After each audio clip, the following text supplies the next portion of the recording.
Love languages. I want to talk to you about a book that has sold millions of copies. It was written a number of years ago, but it's still very popular today.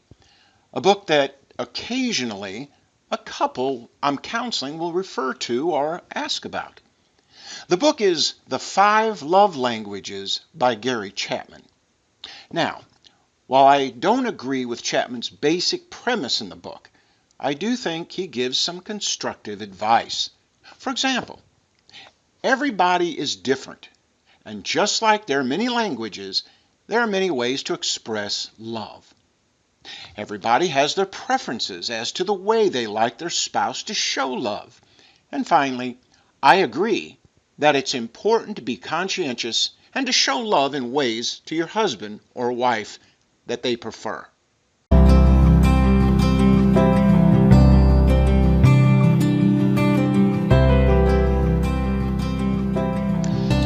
On the other hand, I don't agree with his main premise. Chapman's premise is built upon the fact that all people have a natural focus and bias towards self. Self, not God and neighbor, is the focus of the book. Let me explain what I mean. Chapman says if you discover your spouse's felt needs and meet those needs, your husband or wife will in turn meet your needs. In other words, give your spouse what he or she wants, and they will give you what you want. The overarching message of the 5 love languages is built on the natural tendency of sinners to manipulate someone else in order to benefit themselves. Jesus said in Matthew 5 that if you show love to those that only show love to you, do not even tax collectors do the same. In other words, unbelievers show love to those that show love to them. Jesus declared a higher standard when he said that Christians should do more than others. Your enemies are not going to love you. Nevertheless, Jesus said, love your enemies.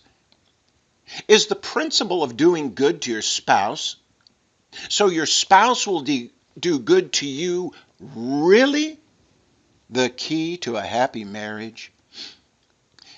In his book, Chapman said the idea for his love languages came to him not while he was studying the scriptures, but listening to a talk given by a child psychiatrist. On page 20 and 21, Chapman quotes the psychiatrist who said, quote, "Inside every child is an emotional tank waiting to be filled with love. When a child really feels loved, he will develop normally, but when the love tank is empty, the child will misbehave. Much of the misbehavior of children is motivated by the cravings of an empty love tank." Unquote.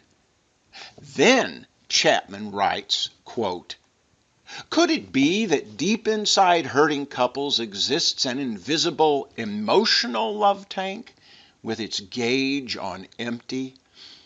Could the misbehavior, withdrawal, harsh words, and critical spirit occur because of an empty love tank? If we could find a way to fill it, could the marriage be reborn? Could the tank be the key that makes marriage work?" Unquote. Is an empty love tank the real explanation as to why husbands and wives sin and mistreat one another? A husband working hard to fill his wife's love tank is all the time thinking about if and when he's going to get his love tank filled. Chapman never addresses evil desires or sinful motives in his book. You see, the sins that complicate people's marriages, like anger, covetousness, pride, and selfishness, and so on, do not come from an empty love tank. Jesus said they come out of the heart. Do you really believe if you could speak your spouse's love language and your spouse could speak your love language, that will solve all your problems?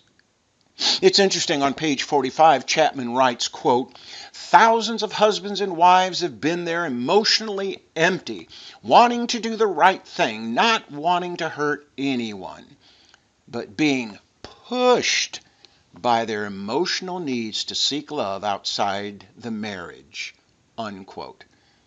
Did you hear it?